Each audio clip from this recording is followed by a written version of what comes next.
Benvenuti in questo nuovo video. Oggi torniamo a fare del meraviglioso e bellissimo HTML CSS, come piace a noi. Allora, oggi vi voglio insegnare come fare una navbar in Flexbox, ok? Nelle tre modalità che vedete qui a monitor, che è un classico. Quindi nella prima abbiamo logo, menu al centro e call to action a destra. Nella seconda abbiamo sempre logo e menu e call to action a destra. Nella terza abbiamo logo e menu e la call to action sulla destra, ok? Quindi non perdiamo tempo e andiamo subito a vedere come realizzare queste tre condizioni. Però prima di tutto ovviamente iscrivetevi al canale, cliccate la campanellina, mettete un bel mi piace al video così ne facciamo tanti altri e lasciate nei commenti tutte le domande del caso.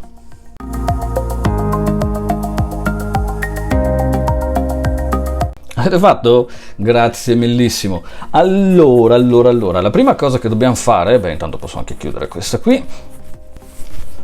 Allora, in prima battuta ci andiamo a creare una bellissima cartella che ho già preparato e aperto con Atom, dove sono andato ad inserire un logo provvisorio, un file index e un foglio di stile.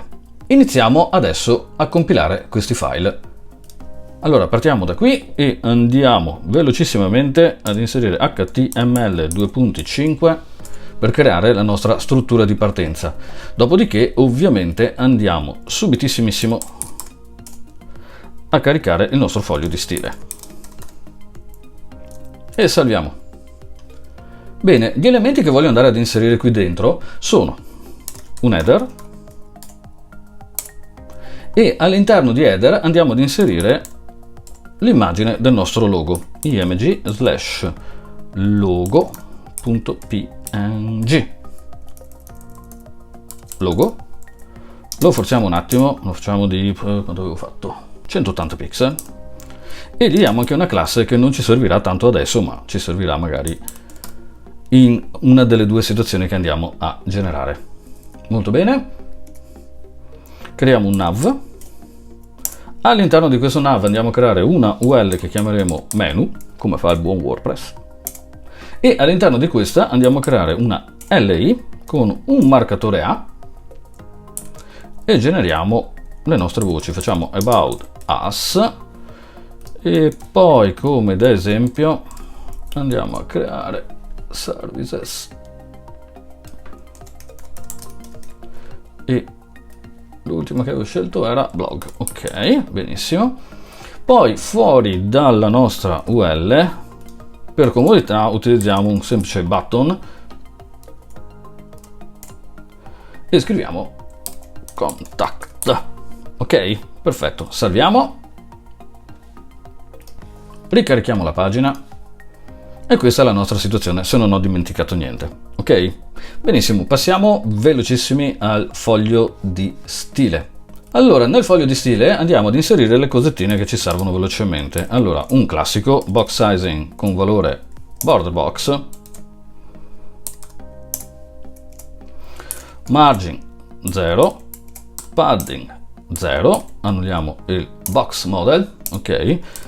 Il body gli diamo il colore che ho utilizzato nella bozza, che era background, vediamo cosa ho usato, 24. Salviamo, ricarichiamo la pagina, vediamo se è vero. Bene, il foglio di stile legge correttamente, vedete, e il nostro test logo adesso si legge senza nessun problema. Poi andiamo a richiamare punto menu, virgola, poi abbiamo un marcatore A, virgola, e un button a cui andiamo a dare la formattazione per il testo. Quindi abbiamo un font family che io vado ad inserire come Montserrat, scritto giusto, perché ce l'ho installato nel computer. Se non ce l'avete installato nel computer, ovviamente andate a prenderlo dai Google Font. Poi gli andiamo a dire font weight 300 e font size 14, ok, e poi colore bianco, e andiamo a togliere le eventuali decorazioni del testo, dal momento che stiamo lavorando anche sul marcatore A. Ok, perfetto. Poi tanto salviamo, andiamo a vedere. Ok, direi che sta rispondendo tutto bene. Il bottone è un attimino da mettere a posto, adesso facciamo tutto. Ok, allora passiamo a header, formattazione di header. Per poter allineare i nostri elementi dobbiamo trasformare header in un display flex. Dopodiché con l'opzione Justify Content con valore Space Between andiamo a dire ai tre elementi di andare a distribuirsi, vedete, uno a sinistra, uno al centro e uno a destra, mantenendo uno spazio tra loro, e questa cosa con Flexbox la possiamo fare assolutamente in automatico. Facciamo un minimo di allineamento del testo anche sopra e sotto, quindi facciamo un center e poi diamo un padding di 30 pixel destra e sinistra e un 10% sopra e sotto per poter gestire meglio gli spazi della nostra struttura. Eccoci qua, va che bene, bellissimo, bellissimo. Ok, ottimo. Allora, poi dobbiamo elaborare, vediamo un po', la nostra lista e poi sistemare il bottone. Quindi, perché come potete vedere gli allineamenti tutto sommato sono già andati dove dovevano andare. Quindi foglio di stile, torniamo qua, recuperiamo subito la nostra punto menu e gli diciamo list style o list style type none, e andiamo a togliere la decorazione del testo, formattiamo poi non to la punto menu li e gli diciamo display inline block, così che vanno un... Ogni tanto Atom quei suggerimenti mi rompe le balle. Ok, e poi gli diamo un padding di 0, facciamo, quanto avevo messo? 20 pixel, ok, giusto per essere certi che esca carina. E si allineano perfettamente, vedete? Ok, ottimo. Dopodiché andiamo a recuperare il menu LI, il punto menu LI e gli diamo una bella transizione, gli diciamo transition all.3s e facciamo un is, vediamo un po', e se gli diciamo punto menu a due punti over, gli diciamo di cambiare colore, dovremmo esserci, vediamo. Yes, perfetto, ce l'abbiamo, ottimo. Andiamo adesso a formattare il button e al button gli diciamo di avere un padding, facciamo 9 pixel, 25 pixel. Poi background gli diciamo 0D, me l'ho scritto 94 a 6 come background, vediamo se è vero. Border none, è un bottone, quindi togliamo i bordi. Border radius facciamo 50 pixel, così rotondiamo. È un bottone, non ha la manina, quindi mettiamo il cursor pointer, benissimo, e anche in questo caso andiamo a dargli un transition, possiamo copiare quell'altro che abbiamo fatto prima, prendiamo questa qui, salviamo, dopodiché quando andiamo in over gli diciamo button due punti over e gli andiamo a dire di cambiare il colore di background e facciamo il solito 39F mio, benissimo, andiamo, perfetto, eccolo qui. Bene ragazzi, allora la prima situazione l'abbiamo risolta brillantemente, quindi questo metodo è quello che vi permette di creare il menu con il logo a sinistra, il menu al centro e il button, la call to action, a destra. Vediamo adesso cosa dovremo andare a modificare per avere la seconda situazione. La seconda situazione è quella in cui abbiamo tutta la baracca spostata di qua, quindi logo da sinistra e tutto il resto a destra.